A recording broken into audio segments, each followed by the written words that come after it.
America ने भारत पर 25% tariff लगाने की घोषणा की, जिसके बाद यह कहा गया कि वो टैरिफ पर बातचीत के लिए तैयार है। अमेरिकी राष्ट्रपति डोनाल्ड ट्रंप ने भारत पर 25% का टैरिफ लगाया है। रूस से तेल खरीदने की वजह से पेनल्टी का ऐलान कर दुनिया को चौंका दिया है। ये फैसला 1 अगस्त से लागू होगा। ट्रंप ने कहा कि भारत दुनिया में सबसे ज्यादा टैरिफ लगाने वाले देशों में से एक है, जिसके चलते अमेरिका को भारी व्यापारिक नुकसान हो रहा है। इसके साथ ही उन्होंने भारत को ब्रिक्स देशों का हिस्सा बताते हुए इसे अमेरिका विरोधी गठबंधन करार दिया है। अमेरिका के लगाए टैरिफ के बाद सरकार ने भी प्रतिक्रिया दी। सरकार ने कहा कि वह इस बयान के असर का अध्ययन कर रही है।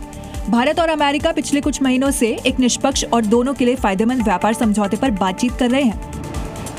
हालांकि ट्रंप ने बाद में कहा कि हम अभी भारत के साथ बातचीत कर रहे हैं। ट्रंप ने भी अपने बयान में सीधा संकेत दे दिया है कि भारत पर 25% टैरिफ अभी फाइनल नहीं है। भारत पर असल में कितना टैरिफ लगेगा, ये इस हफ्ते के अंत तक पता चलेगा। हिंदू आतंकवाद की थ्योरी बनाने वालों को एक बड़ा झटका लगा है, क्योंकि एनआईए कोर्ट ने मालेगांव ब्लास्ट केस में सभी को बरी कर दिया है। महाराष्ट्र के मालेगांव में हुए बम ब्लास्ट में एनआईए कोर्ट ने आज बड़ा फैसला सुनाया। एनआईए कोर्ट ने साध्वी प्रज्ञा ठाकुर समेत 7 आरोपियों को बरी कर दिया। ये फैसला 17 साल बाद आया। जज ने अपने फैसले में कहा कि सरकारी पक्ष ये साबित करने में नाकाम रहा कि बॉम्ब को मोटरसाइकिल में प्लांट किया गया था और बॉम्ब कहीं और भी रखा हो सकता है। आरडीएक्स को ट्रांसपोर्ट करने का सबूत नहीं पेश किया गया। कश्मीर से आरडीएक्स लाया गया, इसका भी सबूत नहीं मिला। किसने और कैसे मोटर बाइक पार्क की, इसका भी कोई सबूत नहीं मिला। सभी आरोपियों को बेनिफिट ऑफ डाउट दिया गया। दुनिया का कोई भी धर्म आतंक की बात नहीं करता। इसके बाद एनआईए कोर्ट ने सभी आरोपियों को बरी कर दिया।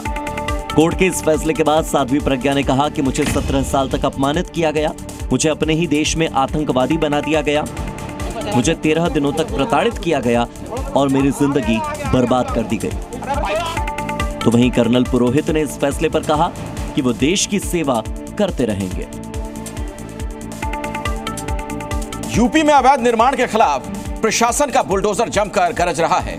कन्नौज में प्रशासन ने पुलिस चौकी के अवैध निर्माण को ध्वस्त कर दिया है। पुलिस विभाग के अवैध निर्माण पर बुलडोजर चला। टूटी पुलिस चौकी, जमींदोज हुआ अतिक्रमण। यूपी में अतिक्रमण और अवैध कब्जे के खिलाफ बुलडोजर एक्शन हो रहा है और सरकार का बुलडोजर सरकार के ही विभाग के अवैध कब्जे पर चला है।